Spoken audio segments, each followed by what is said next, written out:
시편 52편부터 쭉 이어지고 있는 다윗의 마스길, 교훈시, 핵심이 되기도 하고 정말 참된 교훈이 되는 말씀이 55편인데요. 55편 말씀이 지금 쭉 읽으면서 그 내용이 어느 정도 정리가 돼서 이렇게 머릿속에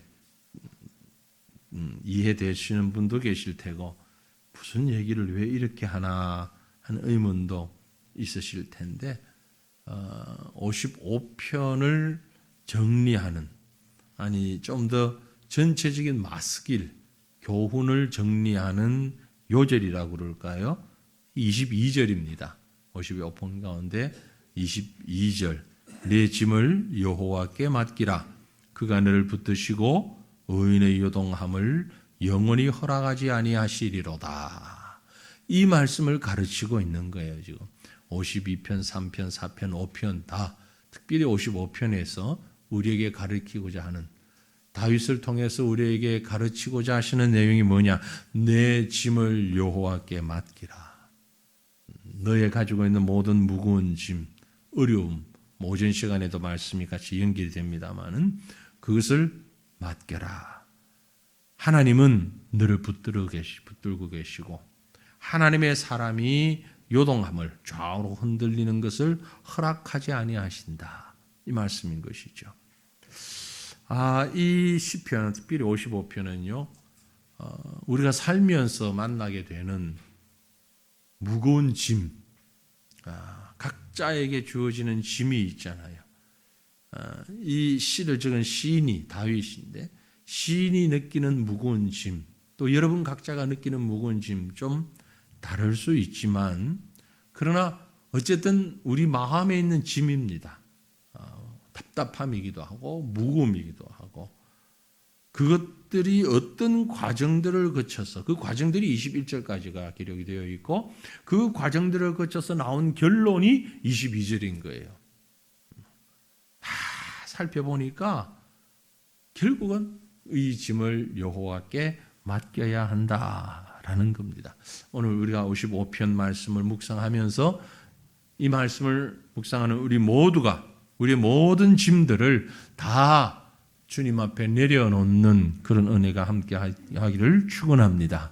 수고하고 무거운 짐진 자들아 다 내게로 오라.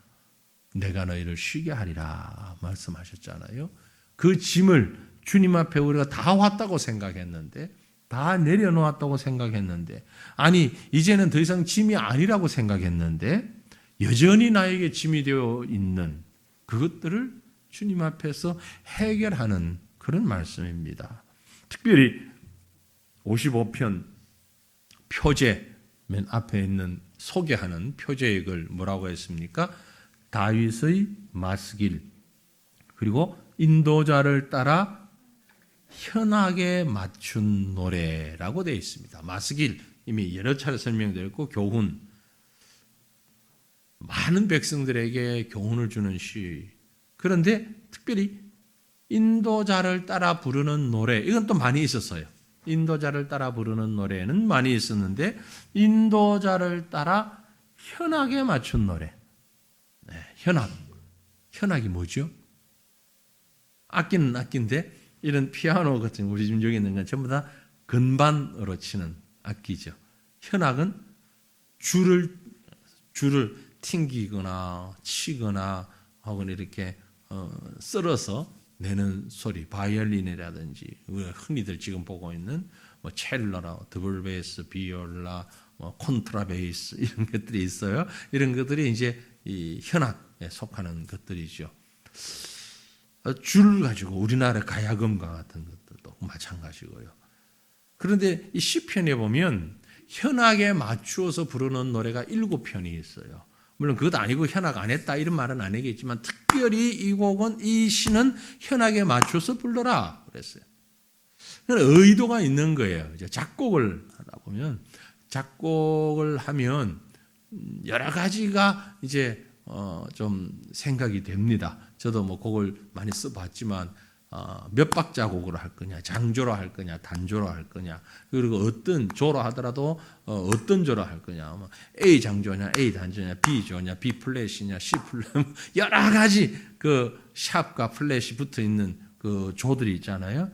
그 조에 따라서 박자에 따라서 운율에 따라서 노래의 성격이 많이 달라지기 때문에 그런 거예요. 그래서 가끔은 여러분이 잘 못 느끼실 수가 있지만 기도의 시간에 부르는 곡들이 원래 있던 곡보다 좀 낮춰서 부르는 곡들이 많아요. 왜냐하면 원곡대로 부르면 막 고음이 계속 올라가야 되니까 힘들어. 너무 힘들어요. 그래서 똑같은 곡이지만 그걸 조를 좀 낮춰가지고 이렇게 부르는데 어떤 곡은 조를 낮춰도 크게 관계가 없는 노래가 있고 어떤 곡들은 조를 낮춰버리면 맛이 안 산다 그러죠. 원곡이 가지고 있는 그 감정이나 이게 전달이 잘 안 되는 이런 것도 많이 있어요. 그래서 참 쉽지 않죠. 근데 특별히 현악에 맞추어서 이 곡을 불러라라고 지정을 딱 해놨잖아요. 왜 그랬을까? 오늘날 현악은 아주 경쾌한 음악도 있습니다. 여러분 이름을 좀 제가 얘기해도 되려나? 어디 상관없는 얘기, 나쁜 얘기 아니니까 유진박이라든지 이런 사람들이 그 바이올린 하는 거 보셨죠? 예, 전자 바이올린 원래는 그 일반 바이올린을 클래식 바이올린을 하면 소리가 잘 안 나니까 전자 바이올린을 하고 막 온갖 제스처를 하면서 막 몸을 엄청 빠르기도 하고 막 천곡이 되게 이런 곡도 있지요. 예, 그건 이제 현대적인 현악은 주로 그렇습니다. 그런데 과거의 현악, 시편이 기록될 때, 이때 현악은 오늘날 우리가 아는 현악과는 많이 달라요. 그래서 시편을 읽으면서 주로 현악에 맞추어서 7편이 있는데 4편, 6편, 54편, 또 55편, 61편, 67편, 76편 이렇게 7편이 있는데 시편에서 현악에 맞추라는 얘기는요. 아주 무거운 노래예요. 무거운 노래. 아주 웅장하고 혹은 장음한 장음이라고 그러니까 장송곡 비슷하게 아주 무거운 느낌. 그래서 이 음악을 할 때는 듣는 사람 하는 사람이 모두가 아주 깊은 감정도 있지만 다운되어 있는 무거운 마음에 그런 가사들 그런 곡들을 부를 때 특별히 현악에 맞추어라라고 되어 있습니다. 시편에 150편 가운데 많지 않아요. 7편이에요. 150편 가운데 7편만 이렇게 무거운 분위기. 제가 왜 이 말씀을 자꾸 드리는 거 하니까 오늘 말씀의 내용이 결론은 그렇지 않은데 이 결론에 도달할 때까지 그 과정, 그 내용이 보면 상당히 힘들고 어렵고 괴롭고 무거워요. 그러나 마지막에 이런 결론. 그래서 이 무거운 짐을 어떻게 해란 말이냐? 여호와께 맡기라. 그 얘기를 하고 있기 때문에 그렇습니다. 그래서 이 시편 55편의 배경이 뭘까? 다윗이 적었다는데 어떤 상황을 생각하면서 혹은 어떤 시기에 이 곡을 지었을까? 이 찬양을 지었을까? 생각해 보면 다윗의 생애를 쭉 놓고 보면 많은 성경을 해석하는 분들이 이구동성으로 지목하는 사건이 있어요. 뭘 것 같아요? 왕이 되었을 때는 아니겠죠? 신나고 기쁘니까. 다윗이 이런 시를 지었을 때 어떤 때였을까? 아들이 아버지를 반역했을 때예요. 아들 압살롬이 아버지를 상대로 쿠데타를 일으켰잖아요. 그런데 그 사건만으로도 이건 말할 수 없는 아픔인데 여기에 가중된 압살롬 사건에 항상 따라다니면서 가중된 다윗의 마음을 아프게 하는 일이 있습니다. 그게 뭐냐면요. 아들 압살롬이 혼자서 그런 일을 벌리지는 못했어요. 그죠? 지금도 그렇지만 과거에 더욱더 참모가 있잖아요. 참모. 책사라고 하는데 지금은 우리 대통령이 있으면 혼자 하는 것도 아니죠. 비서실. 대통령 비서실이 조직적으로 다 짜여져 있고 각 장관이 있고 뭐 이런 여러 함께 하는 사람들이 있잖아요. 과거에는 이제 왕이 있으면 왕의 신하들이 있잖아요. 왕 신하들 가운데서도 특별히 브레인 역할을 하는 가장 가까운 왕에게 가장 가까이 10명, 100명 신하가 있어도 그 중에 정말 가까운 제갈공명 같은 이런 브레인 역할을 하는 신하가 한둘 있기 마련이잖아요. 다윗에게 가장 가까우면서 그래서 친구이면서 책사였던 사람이 누구죠? 조나단 말고 조나단은 이제 어릴 때부터 친구였고 그런 왕이 된 이후에 다윗에게 아주 가까운 책사 아히도벨이에요. 아히도벨. 그런데 이 아히도벨이 압살롬과 조금 거친 말로 얘기하면 붙어 먹어버렸단 말이에요. 아들 압살롬이 아버지를 상대로 그 몹쓸 짓을 했잖아요. 쿠데타를. 가만히 있어도 왕이 될 텐데 그걸 기다리질 못하고 쿠데타를 하려고 하는데 혼자 안 되니까 정치적으로 뭔가 불행이 있어야 하는데 아버지의 가장 가까운 친구이면서 책사이면서 다윗의 정치적 브레인이기도 한 아히도벨을 자기 사람으로 만들어버렸어요. 그래서 이 아히도벨과 압살롬이 함께 반란을 일으킨 거예요. 그러니까 다윗 입장에서 보면은 하늘이 무너지는 것 같아. 그렇죠? 만약에 압살롬 혼자 그랬다면 분명히 아히도벨을 불렀을 거예요. 야, 우리 이거 어떻게 하면 좋겠냐 이거. 그래서 뭔가 지혜를 짜내고 가장 쉬운 방법으로 문제를 해결해 나갈 수가 있는데 그럴 사람이 지금 압살롬에게 가버렸단 말이에요. 네. 그래서 어떤 면에서 이 시편 55편은 특별히 압살롬을 잃어버린 것에 대한 아쉬움보다는 아히도벨을 잃어버린 것에 대한 아쉬움이 더 많이 짙게 드리워져 있어요. 뭐 압살롬이라고 해서 용서가 되거나 아닌데 그러나 여러분이 한번 다윗의 입장이라고 생각을 해보세요. 이럴 때 부모들이 제일 잘하는 게 뭐냐면은 우리 애는 착한데 꼭 문제 아들이 있어서 학교에 가면 학부모 면담하면 선생님들은 잘할 거예요. 딱 면담하면 학부모들이 제일 많이 하는 말이 우리 애는 착한데 누구를 잘못 만났다? 친구를 잘못 만났어. 그 친구 부모한테 물어보면 똑같은 말을 해. 우리 애는 착한데 친구를 잘못 만나가지고 때리는 시어머니보다 말리는 누구누구가 더 밉다. 우리 심리적으로 그런 것 같아요. 압살롬이 분명히 잘못했지. 해서는 안 될 짓을 했죠. 그런데 압살롬을 미워하다 보니까 그 옆에 있는 게 더 미운 거야. 왜 내 아들을 이 지경으로 만들었는가? 그 아히도벨이 미우면서 너무너무 안타까우면서 화가 나면서 짜증이 나면서 분노가 일어나기도 하고 복잡한 55편 한 편의 시만 보는 중에도 다윗의 마음이 한 가지가 아니에요. 막 뒤죽박죽 섞여 있어요. 심리적으로 분석해보면 지금 막 섞여 있는 그런. 왜냐하면요,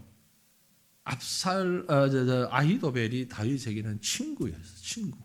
책사이지만 부하이지만 친구. 그래서 오늘 우리가 읽는 말씀을 보면 친우라는 말이 나옵니다. 친우. 친구를 넘어서서 친우. 친우라는 말은 우리말 번역에는 그렇게 친구, 친우 따로 했는데 친우라는 말은 우리말의 부부라는 말과 거의 같은 의미입니다. 이 동거하는 사람, 함께하는 사람, 아는 사람. 히브리어에 아주 광범위한 뜻을 가지고 있는 단어가 야다라는 단어입니다. 야다. 야다라는 말이 영어로 번역하면 아주 간단한 know, 우리말로 알다, 안다라는 얘기인데 야다. 그런데 이 야다라는 말의 뜻의 깊이가 엄청 깊어요. 그만 우리가 누군지 안다, 이름 안다, 직업 안다, 이런 안다가 아니에요. 부부 혹은 가족, 더 깊이 내가 너희 안에, 너희가 내 안에, 예수님이 그렇게 말씀하셨죠? 그게 안다는 거예요.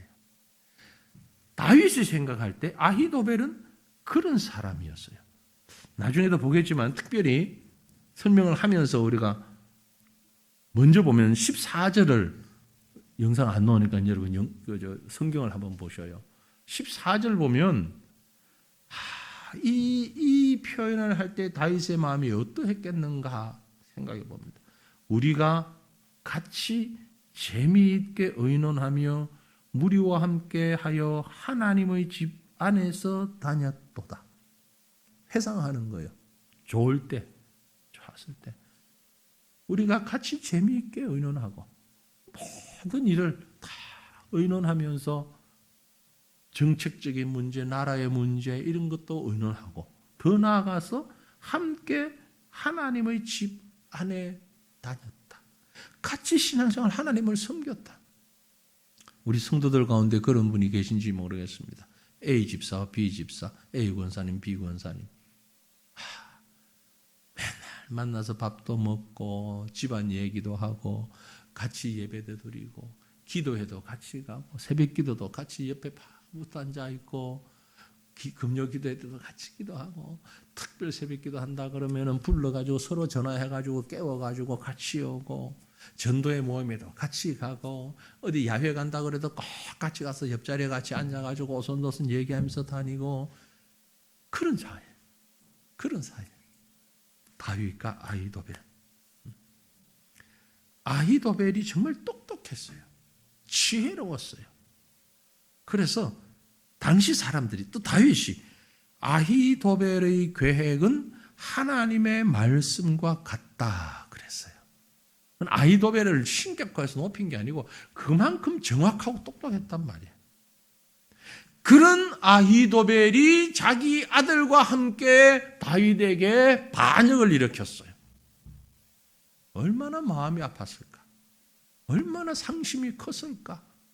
그게 지금 시편 55편이에요. 그래서 먼저 1절부터 8절 전반부에 보면은요, 고난 중에 그 고난의 내용이 지금까지 제가 설명드린 그 고난입니다. 이런 고난 중에 처한 하나님의 백성이 하나님을 향하여 부르짖는 절규의 내용이 있어요. 아침 시간에도 고난을 얘기했습니다만은 일반적인 혹은 우리를 감싸고 있는 전체적인 고난을 오전 시간에 말씀드렸는데 이 시편에서는 제가 지금 장황하게 설명드린 인간적인 관계에 있어서 다윗과 아히도벨의 이 관계 속에서 가지는 실망감, 배신감, 절망감 이런 고난이에요. 사실 이런 고난에 빠진 사람들은 그래요. 내가 돈을 잃어버렸으면 이만큼 억울하지 않아. 땅을 잃어버려도 이만큼 억울하지 않아. 집이 날아가도 내가 이것만큼 마음이 아프진 않을 거야. 내 사랑하는 아히도벨이 이렇게 했으니 내가 어떻게 해야 할지 모르겠다. 그 심정이에요 지금. 이건 하나님의 사인입니다. 우리가 고난을 당할 때에 그 고난은 하나님 앞에 나오라는 사인이에요. 그래서 1절 말씀 보시면 본문 1절입니다. 하나님이여 내 기도에 귀를 기울이시고 내가 간구할 때에 숨지 마소서. 내 기도에 귀를 기울이시고 숨지 마소서. 하나님이 숨는 분입니까? 아니잖아요. 그런데 왜 숨지 마옵소서라고 얘기합니까? 그것은요, 하나님께서 다윗이 원하는 대로 응답하지 않고 계신다는 것을 의미합니다. 다윗이 이게 한 번만 기도하고 말았겠어요? 수없이 기도해. 압살롬 사건이 터지자마자 하나님 앞에 가서 무릎 꿇고 기도했을 거예요. 그런데 문제가 해결이 안 되는 거예요. 아니면 처음부터 전화, 압살롬이 쿠데타 일으켰습니다. 그래, 빨리 짐 싸, 가자. 이러진 않았을 것 아니에요. 그죠? 우리가 상식적으로 생각해 보면. 신하들이 와서 쿠데타입니다. 그래? 빨리 피해자, 빨리 가자. 이러진 않았을 거라고. 분명히. 야, 빨리 정비해. 우리가 할 수 있는 게 뭐야? 군대 모아. 우리 왕실 경비대 빨리 모으라 그래. 작전을 짜야지. 그리고 본인은 또 하나님 앞에 가서 하나님 어떡합니까? 이런 일이 일어났습니다. 하나님 이 문제 해결해 주셔야죠. 하나님의 능력으로 확 뜨겁게 기도하고. 근데 해결이 안 돼. 시간이 지나가도 해결이 안 돼. 그러니까 지금 다윗이 하나님 내가 간구할 때 숨지 마십시오. 귀를 기울이시고 하나님의 귀 기울인다라는 얘기는요. 우리말로는 귀를 가까이 한다. 히브리인들의 그 표현적으로 보면 귀를 핀다 그래. 귀를 펴. 이게 지금 쪼글쪼글 하잖아요. 이걸 펴가지고 확실하게 들어달라는 귀를 바짝 펴가지고 들어주십시오. 이어서 이전에는 뭐라고 그럽니까? 내게 굽히사 응답하소서. 내가 근심으로 편하지 못하여 탄식합니다. 잘못 오해하면은요, 한국어 성경만 보면 하나님 보고 무릎 꿇으라는 얘기처럼 보여요. 전혀 아닙니다. 그 말 아니고, 내게 굽히사, 이 말은 무슨 의미냐면은, 둘이 앉아서 식사를 하거나 커피를 마시거나 하다가 이 목사 욕할 때, 나 알아 다. 뭐 욕할 게 없겠어? 둘이 시큰 밥 먹고 집사님, 권사님 뭐 얘기하다가 이 목사 욕할 때는 자연스럽게 둘 사이가 싹 가까워지죠? 분명히 그 소리가 톤이 팍 줄어들면서 빳빳하게 있던 관계가 가까이 싹 모여 허리를 싹 굽혀. 그 얘기예요. 나를 굽히사 내 얘기를 잘 들어주십시오. 하나님이 멀찌감치 그래? 이게 아니고 하나님 응답하소서 내게 몸을 굽히사 좀 더 가까이 이렇게 가까이 상체를 이제 상담하게 보면 제가 조금 배울 때 그런 게 있었어요. 내담자가 오면 상담자는 등을 뒤에 붙이지 말고 내담자 상담하러 온 사람 쪽으로 상체를 약간 기울이면서 들어줘라. 기본적인 자세를 얘기하거든요. 약간 기울이는 게 아니고 많이 몸을 그 말하는 자 쪽으로 기울이라 이 말이에요. 제일 쉽게, 그죠? 이 목사 욕할 때처럼 이렇게 하나님 좀 더 가까이 오셔서 내 말 들어주십시오. 다른 사람들 좀 내 말 좀 들어주십시오. 얼마나 마음에 짓누르는 고통이 있었으면 다윗이 그렇게까지 하나님 앞에 지금 요구를 하겠습니까? 너무 자기를 짓누르는 고통이 커요. 그래서 그 고통의 원인에 대해서 3절에서 말합니다. 이는 왜냐하면 하나님 왜 내 얘기를 좀 잘 들어주셔야 되는 거 아니까 원수의 소리와 악인의 압제 때문입니다. 원수의 소리와 악인의 압제 때문입니다. 그들이 죄악을 내게 더하여 노하여 나를 핍박하나이다. 원수의 소리, 악인의 압제, 고통의 진원지입니다. 네. 그 짓눌린다 이 말이야. 짓눌려. 그것이 얼마나 큰지, 얼마나 심각한지 4절, 5절. 내 마음이 내 속에서 심히 아파하며 사망의 위험이 내게 이르렀도다. 두려움과 떨림이 내게 이르고 공포가 나를 덮었습니다. 공포가 내게 덮었습니다. 어떻게? 심히 아팠어. 심히 아팠어. 심히 아팠으라고 번역했는데요. 그 원어를 보니까 좀 너무 젠틀한 번역이에요. 너무 젠틀해 번역이. 여러분 그런 경험 있으신지 모르겠는데 전 있습니다. 개인적으로. 여기 있는 분들이 거의 다 있을 것 같긴 한데 두통이 너무 심해가지고 머리 아파 소리하는 정도가 아니고 막 머리를 싸매고 뭐 약도 먹지만 진통제 먹고 해도 안 될 땐 일단 머리를 끈으로 묶는 게 효과가 있어요. 끈이 없으면 넥타이라도 묶고 그래도 안 되면 막 자꾸 떼굴떼굴 구르잖아요. 배가 아파가지고 식중독이든 뭐든 갑자기 배가 아픈데 허리도 못 펴겠고 막 떼굴떼굴 구른다 이 말이에요. 너무 아팠어.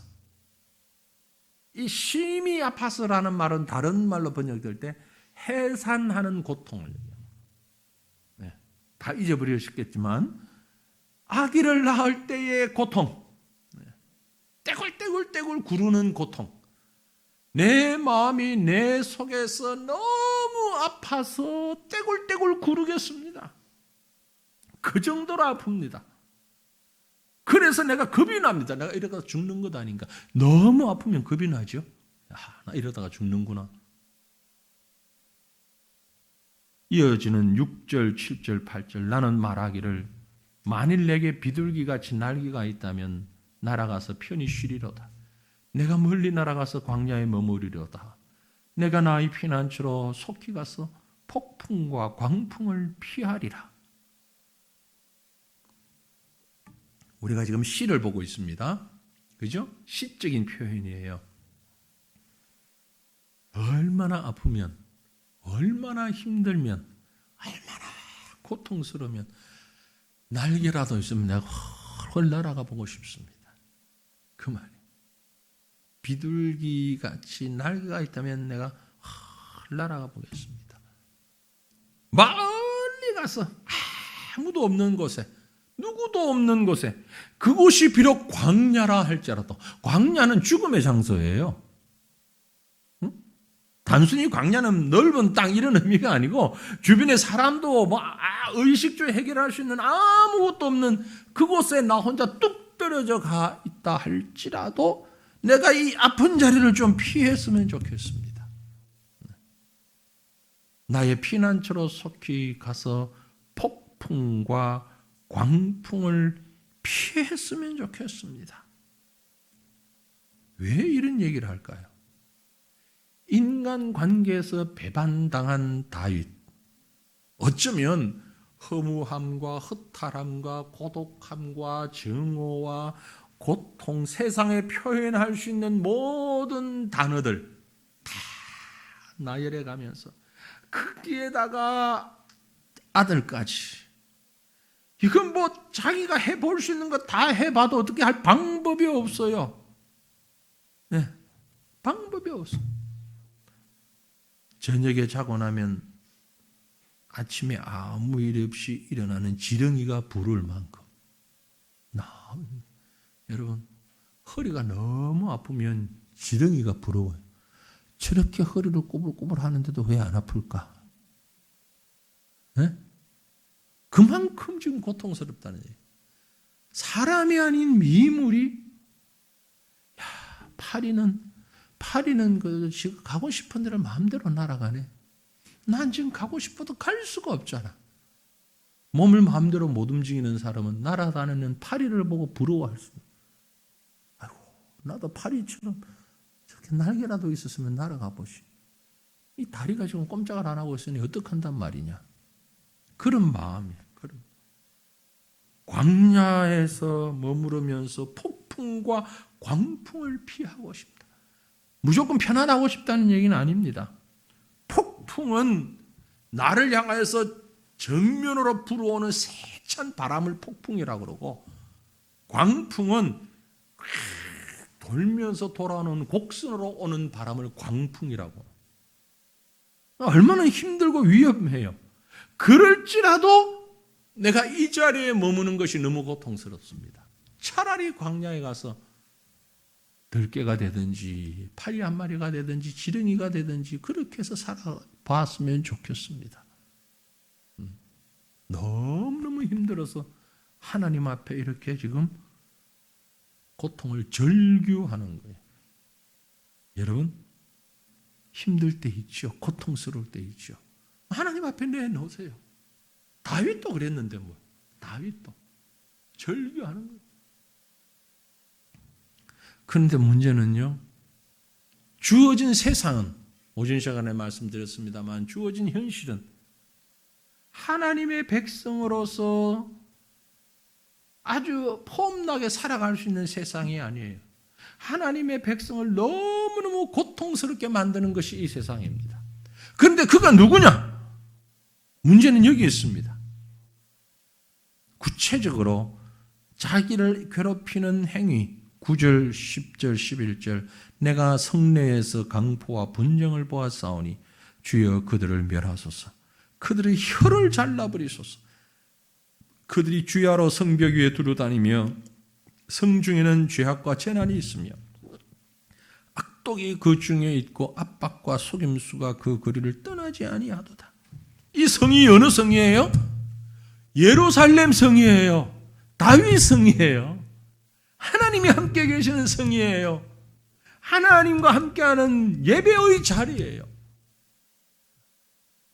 예전에 오래전에 우리 교회 아닙니다. 제가 다른 교회 있을 때 그런 분이 계셨어요. 성도와 성도 간의 어떤 물질 관계 때문에 너무 힘들어했을 때 신방을 했더니 그분의 말씀이 목사님, 내가 아무개 집사를 보는 게 너무 힘듭니다. 예배 시간에 가서 앉아서 같이 예배 공간에 있으면서 눈에 띌 때 너무 힘듭니다. 그런 고백을 하더라고요. 우리도 그럴 수 있잖아요. 그죠? 왜? 우리가 연약한 죄인이니까 그것까지 뛰어넘어야 되는데 그걸 뛰어넘는 과정이 우리에게는 필요하거든요. 또 있어야 되고. 그래서 다윗이 지금 이 성, 왕이 이스라엘의 왕으로 하나님이 세우셨고 그 성의 중심이 예루살렘 성에 있는데 여기에 금방 제가 읽었던 9절에서 11절 말씀 보세요. 그 단어나 표현들이 얼마나 과격합니까? 이게 어떻게 성도의 표현이라고 보기는 어려울 만큼 좀 과격하잖아요, 표현이. 그렇죠? 강포와 분쟁을 내가 보았습니다. 그들을 멸하소서, 혀를 잘라버리소서. 어떻게 이런 얘기를 할 수 있죠? 성을 다니며 죄악과 재난과 악독이 압박과 속임수가 쓸 수 있는, 사용할 수 있는 가장 과격한 표현들, 막 입에서 나오는 대로 하는 건 아니겠지만 꼭 그렇게 느껴질 만큼. 그런데 이 문제를 해결해 주실 분은 누굽니까? 주여 그들을 멸하소서.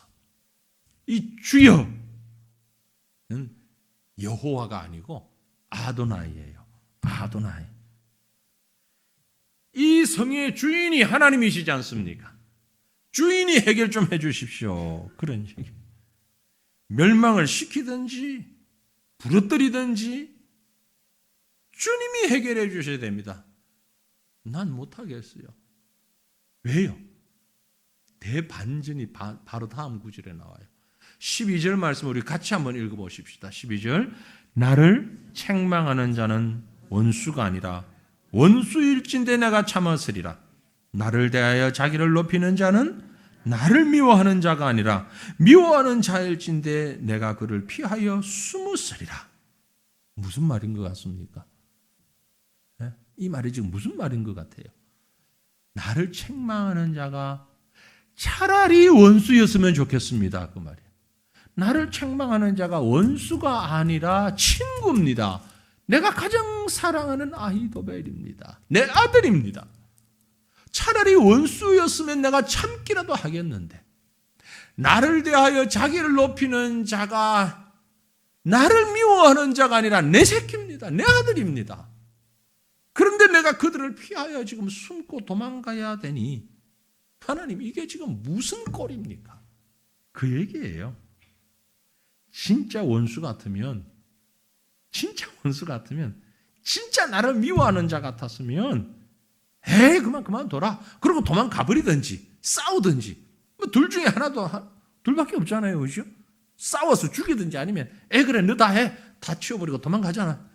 그래라도 할 수가 있겠는데 이건 이럴 수도 저럴 수도 없는. 그 다음 구절 보세요. 13절 14절 그는 곧 너로다. 아히도벨 보고는 너야.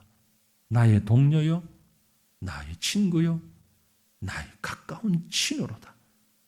우리가 같이 재미있게 의논하고 우리와 함께하여 하나님의 집 안에 다녔도다. 아까 제가 제일 먼저 읽었었죠. 지난날을 회상하는 거예요. 누구냐? 야, 너 나 잘 알잖아. 우리 참 문제가 있을 때마다 밤새며 같이 얘기했잖아. 같이 라면도 끓여 먹고, 같이 라면도 끓여 먹고, 놀러 갈 때도 같이 가고, 문제가 있어서 고민하고 울 때 같이 손잡고 울고, 기도할 때도 같이 기도하고. 우리 모르는 사람 아니잖아. 너무 잘 아는 사람이잖아. 그러니 더 고통스러운 거예요. 차라리 모르는 사람이라면 욕이라도 하겠는데 그게 아니란 말이야. 너무 고통스러워서 여기서 벗어날 방법을 찾아보지만 벗어날 길이 없습니다. 온몸을 떼굴떼굴 구를 정도로 격한 고통이 있는데도 불구하고 그 아픔은 더 심해지는 거예요. 그래서 땅에 기어가는 지렁이가 부럽고 하늘 날아가는 비둘기가 부럽고 파리가 부럽고, 차라리 내가 아무도 없는 광야에라도 가서 살고 싶고. 다윗에 대한 압살롬과 아히도벨의 반역을 생각하는 이 다윗의 마음, 여러분 이해하셨으면 다시 한번 읽어보십시다. 13절 14절 그 다윗의 마음을 우리가 마음에 새기면서 다시 읽어보십시다. 그는 곧 너로다. 나의 동료, 나의 친구요, 나의 가까운 친으로다. 우리가 같이 재미있게 의논하며 무리와 함께하여 하나님의 집 안에서 다녔지 않느냐. 사실 이 글을 이렇게 읽으면 눈물이 날 정도예요. 눈물을 흘리면서 쓰는 글이에요. 압살롬과 아히도벨의 반역. 참 그 사무엘하 나중에 여러분 한번 보십시오. 사무엘하 12장부터 쭉 시작해서 14장, 15장 가보면은요, 얼마나 참 작전과 준비와 계략을 많이 했는지 모릅니다. 다윗이 그걸 모르고 있었어요. 몰랐어요. 압살롬이 쿠데타를 일으키기 전에 먼저 백성들의 마음을 다 샀어요. 성문 앞에 앉아가지고.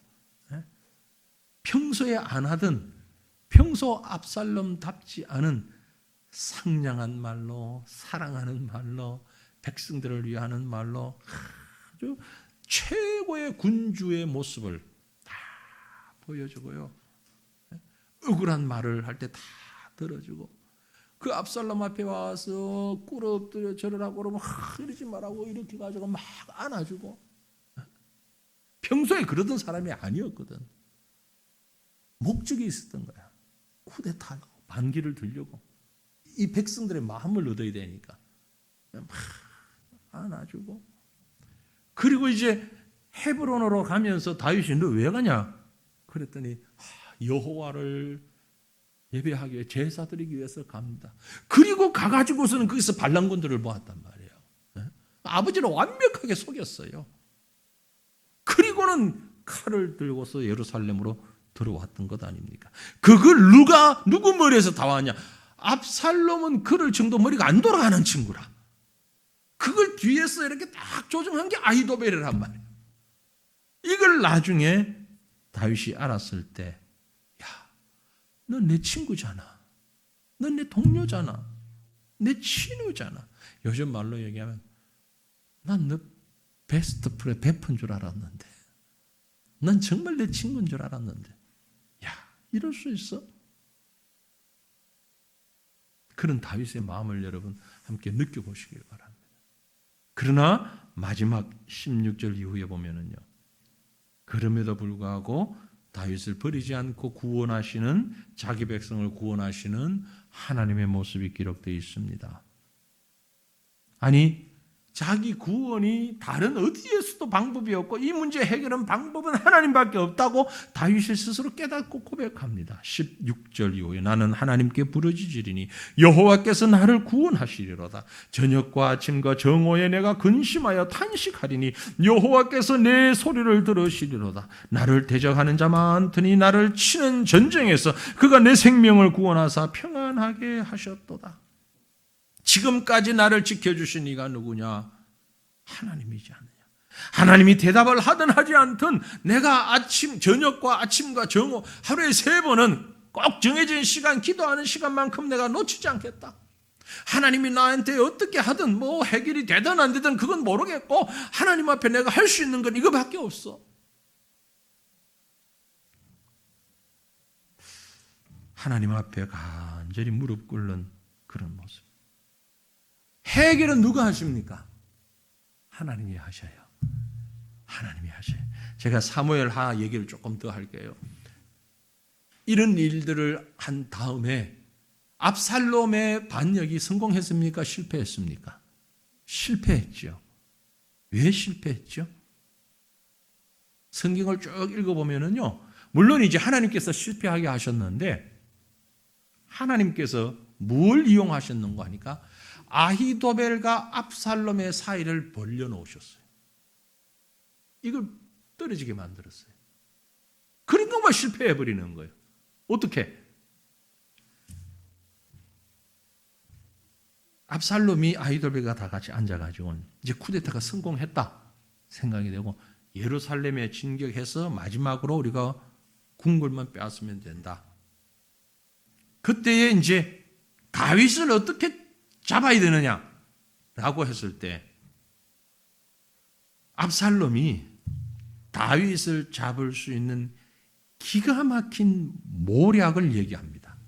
어떻게 해야 잡을 수 있는지 성경 한번 찾아봅시다. 우리 지금 여기 안 띄웠는데 사무엘하 17장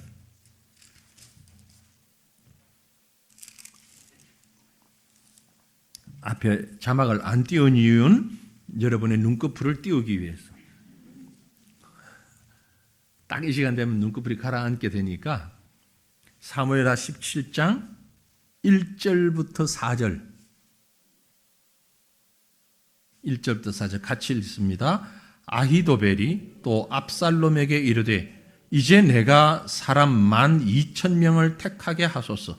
오늘 밤에 내가 일어나서 다윗의 뒤를 추적하여 그가 고나고 힘이 빠졌을 때에 기습하여 그를 무섭게 하면 그와 함께 있는 모든 백성이 도망하리니 내가 다윗 왕만 쳐 죽이고 모든 백성이 당신께 돌아오게 하리니 모든 사람이 돌아오기는 왕이 찾는 이 사람에게 달렸음이라. 그리하면 모든 백성이 평안하리이다 하니 압살롬과 이스라엘 장로들이 다 그 말을 옳게 여기더라. 대단한 반역자죠. 다윗의 책사했던 압살롬이 아히도벨이 압살롬에게 하는 말을 보세요. 아히도벨은 이미 다윗의 일정과 체력과 습성을 다 알고 있어. 아침형 인간인지 저녁형 인간인지 이 시간쯤 되면 어떤 상황에 있을지 다 꿰고 있는 거예요. 그래서 저녁 때에 고나고 힘이 빠졌을 그때 기습해가지고 병사들 죽일 필요 없습니다. 병사 죽이면 백성들의 마음만 더 싱숭생숭해지고 압살롬에게 왕이라고 칭하기 안 되니까 이럴 때는 딱 다윗 한 명만 죽이면 됩니다. 그래야 이 나라가 온전히 당신의 나라가 됩니다. 아주 책사다운, 지략가다운 전략을 지금 압살롬에게 얘기합니다. 그런데 말이에요. 그런데 말입니다. 희한하게도 여기 분명히 4절에 보면 압살롬과 이스라엘 장로들이 다 그 말을 옳게 여겼다 그랬잖아요. 그럼 이렇게 그들의 행동했으면 되는데 하나님이 그렇게 하지 못하도록 압살롬 마음에 다른 마음을 주신 거예요. 돌다리도 두들겨 보고 가나라는데 한 번 더 확인해 보자. 그리고 후세를 부릅니다.